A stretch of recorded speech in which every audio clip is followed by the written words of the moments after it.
ಶಿವಗಂಗೆ ಬೆಟ್ಟದಲ್ಲಿ ನಾಪತ್ತೆಯಾದ ಟೆಕ್ಕಿ ಅದ್ವೈತ್ ಶೋಧ ಕಾರ್ಯ 6ನೇ ದಿನವೂ ಮುಂದುವರೆದಿದೆ.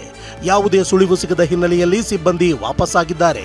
ಟೆಕ್ನಿಕಲ್ ಎವಿಡೆನ್ಸ್ ಮೇಲೆ ನಿಗಾ ವಹಿಸಿರುವ ಕಾಡುಗೋಡಿ ಪೊಲೀಸರು ಅದ್ವೈತ್ ಅಕೌಂಟ್ನಲ್ಲಿದ್ದ 1 ಕೋಟಿ ರೂಪಾಯಿ ಮೇಲೆ ಕಣ್ಣಿಟ್ಟಿದ್ದಾರೆ.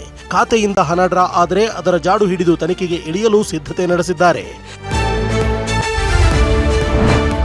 ದೇವನಹಳ್ಳಿ ತಾಲೂಕಿನ ಕನ್ನಮಂಗಲಪಾಳ್ಯ ಗ್ರಾಮದ ಕುಂಟೆಗೆ 2 ಗ್ರಾಮಗಳ ಒಳಚರಂಡಿ ನೀರು ಹರಿದು ಬರ್ತಾ ಇದ್ದು ಇಡೀ ಪ್ರದೇಶ ಕಬ್ಬು ನಾರುತ್ತಿದೆ.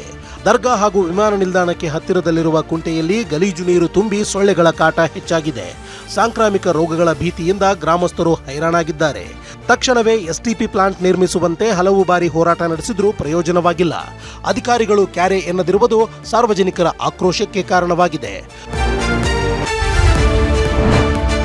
ಶಕ್ತಿ ಯೋಜನೆಯಡಿ ಸರ್ಕಾರದಿಂದ ಬರಬೇಕಾದ ಬಾಕಿ ಹಣ ಬಿಡುಗಡೆ ಮಾಡುವಂತೆ ಕೆಎಸ್ಆರ್ಟಿಸಿ ಎಂಡಿ ಸರ್ಕಾರಕ್ಕೆ ಪತ್ರ ಬರೆದಿದ್ದಾರೆ. ಕೆಎಸ್ಆರ್ಟಿಸಿ, ಬಿಎಂಟಿಸಿ ಸೇರಿದಂತೆ 4 ನಿಗಮಗಳಿಗೆ 2023 ಜೂನ್ 11ರಿಂದ 2026 ಜೂನ್ 30ರವರೆಗೆ ಒಟ್ಟು 5,418 ಕೋಟಿ ರೂಪಾಯಿ ಬಾಕಿ ಹಣ ಬಿಡುಗಡೆಯಾಗಬೇಕಿದೆ.